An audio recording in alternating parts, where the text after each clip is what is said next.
नमस्कार। आजको भिडियोमा यहाँलाई स्वागत छ।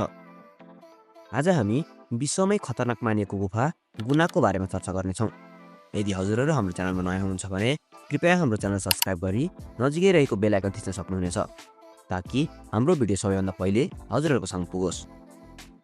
आउनुहोस् भिडियो सुरु गरौँ। भारतमा एउटा यस्तो रहस्यमय र खतरनाक ठाउँ छ जसलाई डेभिल्स किचन भनेर चिनिन्छ। एउटा यस्तो ठाउँ जहाँ अन्वेषकहरू बिना कुनै चिन्ह हराउँछन् र यसको गहिराइमा लुकेको गोप्य कुराको कथा सुन्छन्। स्वागत छ गुना गुफामा, प्राकृतिक आश्चर्य जसले मन लोभ्याउँछ तर डर पनि उत्पन्न गराउँछ।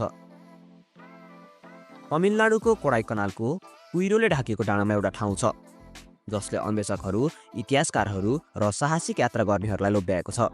गुना गुफा पहिले डेभिल्स किचनको नामले चिनिने यो गुफा अँध्यारो चेम्बर र उचाइको खतराले भरिएको एक जाल हो।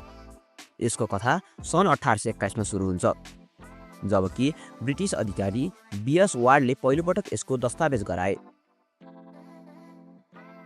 यी गुफाहरू धेरै चर्चामा आएनन् तर सन् 1991 को तामिल फिल्म गुनाले यसलाई चर्चित बनायो। सधैँका लागि गुफालाई यसको नामसँग सम्बन्धित गर्यो।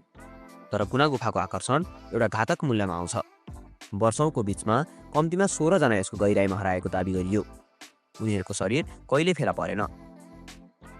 गुफाको खतरनाक भूभाग, लुकेका प्वालहरू र उचाइको खतराहरूले अनुभवहीन व्यक्तिलाई मृत्युको मुखसम्म पुर्याएको छ। यसलाई विश्वको सबैभन्दा खतरनाक गुफाहरूमध्ये एकको रूपमा चिनिन्छ। गुना गुफालाई घेरेका कथाहरू यसको रहस्यमयताको आकर्षण बढाउँछ।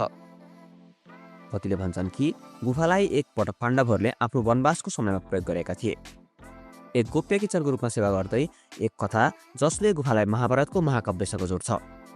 अरूले विश्वास गर्छन् कि डेभिल्स किचन नाम गुफाको प्रवेशमा बस्ने ठुलो चमेराको बस्तीबाट आएको हो जुन लामो समयदेखि अलौकिकसँग सम्बन्धित छ। सत्य जे होस्, यी कथाहरूलाई चासोमा उजागर गर्छन्।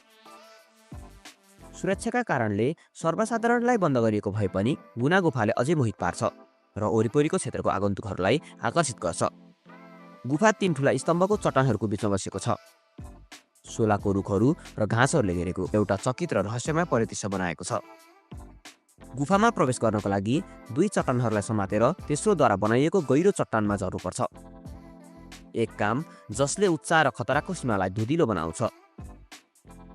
गुफाको मन लोभ्याउने सौन्दर्य र लुकेका खतराहरूले चलचित्र र कथाहरूलाई प्रेरणा दिएका छन् जसमा मलयालम फिल्म मन्जुम मेल बोइज पनि समावेश छ जसले गुफाभित्रको एक समूहको सामना गरेको जीवन र खतरनाक चुनौतीको वास्तविक घटनालाई चित्रण गरेको छ। आज गुना गुफा प्रकृतिको शक्ति र रहस्यमयको एक प्रमाणको रूपमा खडा छ। तिनीहरू भूगर्भीय संरचनाको चमत्कार हो, किंवदन्तीको खजाना हो र अज्ञात अन्वेषण गर्ने जोखिमको एक चिताउने याद हो। तपाईले तिनीहरूलाई प्रकृतिको चमत्कारको रूपमा हेर्नुहोस् वा खतराको ठाउँको रूपमा। एउटा कुरा निश्चित छ, गुना गुफा कमजोर दिलवालाहरूको लागि होइन।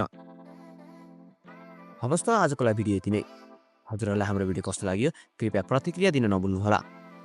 हाम्रो अर्को भिडियोमा हुने जानकारी गराउँदै बिदा हुन चाहन्छु। धन्यवाद।